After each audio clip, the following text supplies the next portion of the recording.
धीरेन्द्र शास्त्री के साथ मिलकर अंबानी लड़ेंगे हिंदू राष्ट्र की लड़ाई।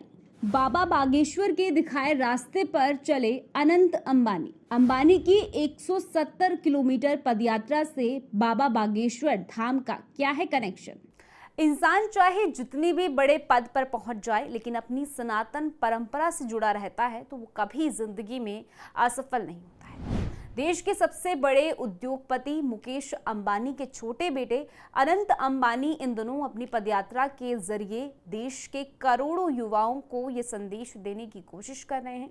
अनंत अंबानी का अपनी सनातन संस्कृति के प्रति यही आदर और सम्मान देखकर खुद बाबा बागेश्वर उनकी पदयात्रा में शामिल हुए, जिसके बाद कुछ ऐसा हुआ जिसकी चर्चा अब हर तरफ हो रही है। बताएंगे आपको, लेकिन उससे पहले आयुन भारत को सब्सक्राइब कर लीजिए। स्वागत है आपका, मेरा नाम तान्या अधिकारी। बागेश्वर धाम के पीठाधीश्वर धीरेन्द्र कृष्ण शास्त्री पूरे देश में हिंदुओं को एकजुट कर रहे हैं। दूसरी तरफ बिजनेसमैन मुकेश अंबानी के छोटे बेटे अनंत अंबानी सनातन प्रेम में लीन हो चुके हैं। अनंत अंबानी इन दोनों एक खास आध्यात्मिक यात्रा पर हैं।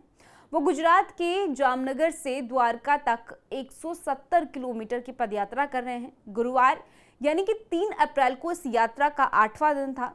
इस मौके पर बागेश्वर धाम के पीठाधीश्वर पंडित धीरेन्द्र कृष्ण शास्त्री भी यात्रा में शामिल हुए। उन्होंने कई किलोमीटर तक अनंत अंबानी के साथ पैदल चलकर उनका साथ दिया। अपनी यात्रा के दौरान धीरेन्द्र शास्त्री ने देश के युवाओं को बड़ा मैसेज भी दिया। धीरेन्द्र शास्त्री ने कहा कि आज उनको जो कहा है, आज आप सभी को उसे सुनना चाहिए। उन्होंने कहा, इंसान चाहे कितना भी बड़ा क्यों ना हो, उसे जमीन से जुड़ा रहना चाहिए। इस यात्रा में आस्था, ऊर्जा और समाज के लिए एक संदेश है।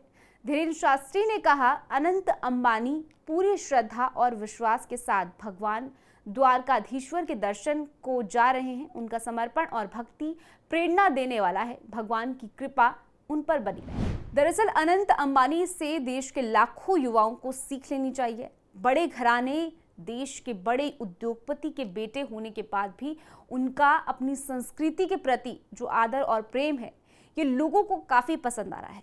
अनंत अंबानी हर दिन 10 से 12 किलोमीटर पैदल चल रहे हैं। खास बात यह है कि वो यात्रा रात में करते हैं, जिससे कि आम लोगों को परेशानी ना हो।